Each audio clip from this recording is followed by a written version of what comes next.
একদিকে তাসকিন আহমেদ, অন্যদিকে মুস্তাফিজুর রহমান। আইএল টি-20 লিগে টাইগার দুই পেসারের জয়কার। নিজ নিজ দলের হয়ে দুইজনই করলেন অসাধারণ পারফরম্যান্স।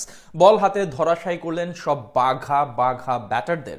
এমন দিনে শারজাহ ওয়ারিয়র্স এবং দুবাই ক্যাপিটালসের মাঝে লড়াইটাও হয় হাড্ডাহাড্ডি।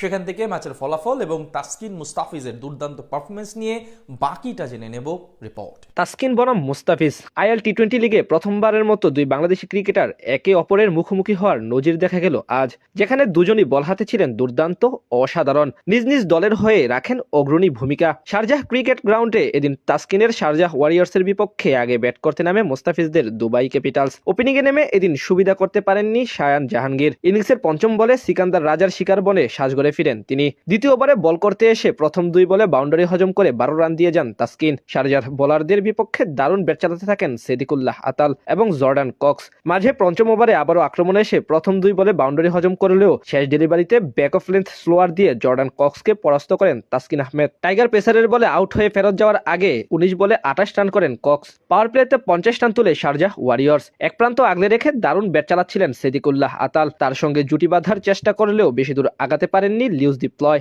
আদিল রশিদের শিকার বনে বিদায় নেন এই ব্যাটার। মাঝে 12 রান করে পাথি রানার বলে আউট হন ক্যারিবীয় হার্ড হিটার ক্রবম্যান পাওয়েল। বিপরীতে 50 তুলে নেন দারুণ খেলতে থাকা আফগান তারকা সিদ্দিকুল্লাহ আতাল। তার সাথে যোগ দিয়ে তাণ্ডব চালাতে থাকেন অভিজ্ঞ মোহাম্মদ নাবি। তাদের জুটি ভাঙেন তাসকিন আহমেদ এসে। প্রথম বলে ছক্কা হজম করলেও পরের বলে আতালকে বিদায় করেন ঢাকা এক্সপ্রেস। এরপর নিজের ব্যক্তিগত কোটার শেষ ওভারে আউট করেন দাসুন সানাকাকে। 4 ওভার বল করে এদিন 40 রান দিয়ে 3 উইকেট নেন তাসকিন আর 180 রানের পুঁজি পায় দুবাই ক্যাপিটালস। জবাব দিতে নেমে তেমন সুবিধা করতে পারেনি শারজাহ ওপেনাররা। ইনিংসের দ্বিতীয় বলে বল করতে এসে প্রথম বলে বাউন্ডারি হজম করলেও পরের বলে দলকে প্রথম সাফল্য এনে দেন মুস্তাফিজুর রহমান। তার ফুলার লেন্থের ডেলিভারি ক্যাচ দিয়ে বিদায় নেন 4 রান করা জনসন চার্লস, যেখানে ঝাঁপিয়ে পড়ে দারুণ এক ক্যাচ ধরেন ওয়াকার সালাম খেল। খানিক বাদে হায়দার আলীর প্রথম শিকার বনে সাজঘরে ফিরেন আরেক ওপেনার টম ক্যাডমোর। একই বোলারের বলে আউট হন দারুণ খেলতে থাকা টম এবং পাওয়ার প্লেতে 3 উইকেট হারিয়ে 45 রান তোলে দুবাই ক্যাপিটালস। এরপর নতুন করে জুটি গড়েন সিকান্দার রাজা এবং জেমস রি।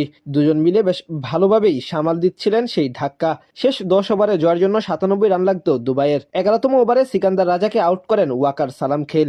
এরপর শারজাহ মিডল অর্ডারের বাকি ব্যাটাররাও ছিলেন ব্যর্থ। প্রিটোরিয়াস, হারমিত সিংরাও বিদায় নেন দ্রুত।